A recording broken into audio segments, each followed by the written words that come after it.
สบายดีมื้อนี้ก็เป็นงานบุญเข้าพรรษาอยู่บ้านเฮาบ้านห้วยทอง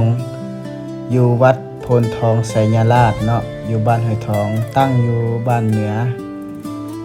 มื้อนี้ก็เป็นมื้อที่ดีเนาะทางผู้ใหญ่ผู้แก่ผู้อาวุโสเนาะเด็กน้อยผู้บ่าวผู้สาวก็มารับพรเฮ็ดบุญอยู่นำกันในวัดเนาะฝนตกก็ใส่บาตรอยู่ในวัดก็เฮ็ดผ้าข้าวผ้าแจกเนาะเฮ็ดให้กับพ่อแม่ผู้ที่ล่วงลับหรือพ่อเฒ่าแม่เฒ่าเนาะเพื่อนำเอาบุญนี้ส่งให้กับเพิ่นส่วนนี้ก็คือบรรยากาศในอารามเนาะเต็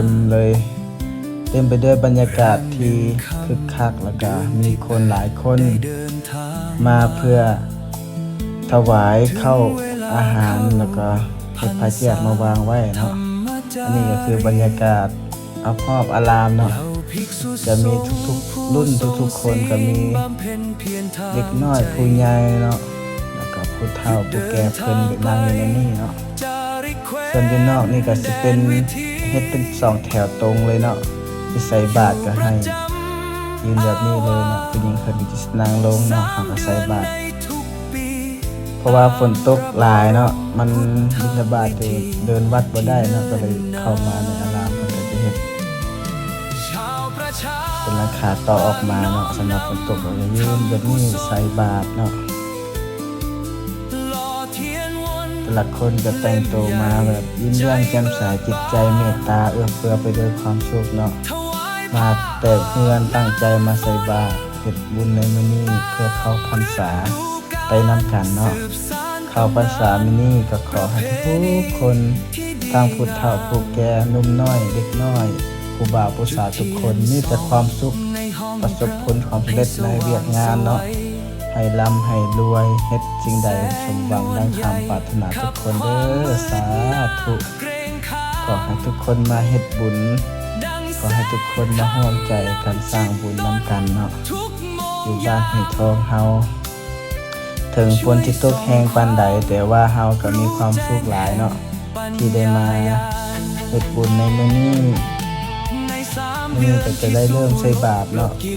ทุกคนก็เริ่มย่างมาทุกคนก็ตั้งใจอธิษฐานขอพรก่อนใส่บาตรขอทุกคนมีแต่ความสุขปราศจากโรคภัยไข้เจ็บต่างๆเนาะบ่ว่าจะอยู่ไส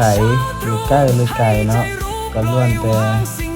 มีจิตใจเมตตาในเมื่อเข้าพรรษาทุกคนก็มีแต่ความสุขความเจริญเนาะตั้งหน้าตั้งตามาวัดมาขอพรมาสร้างจิตใจให้มีความเมตตาให้มีความสงบเนาะเพื่อให้เฮามีความสุขในการใช้ชีวิตต่อไปรู้จักบาปรู้จักบุญรู้จักการสร้างบุญกุศลไว้เนาะเพื่อให้ตัวเฮานี่มีความสุขมีความเมตตาเอื้อเฟื้อให้กันและกันรักแท้สามัคคีเนาะ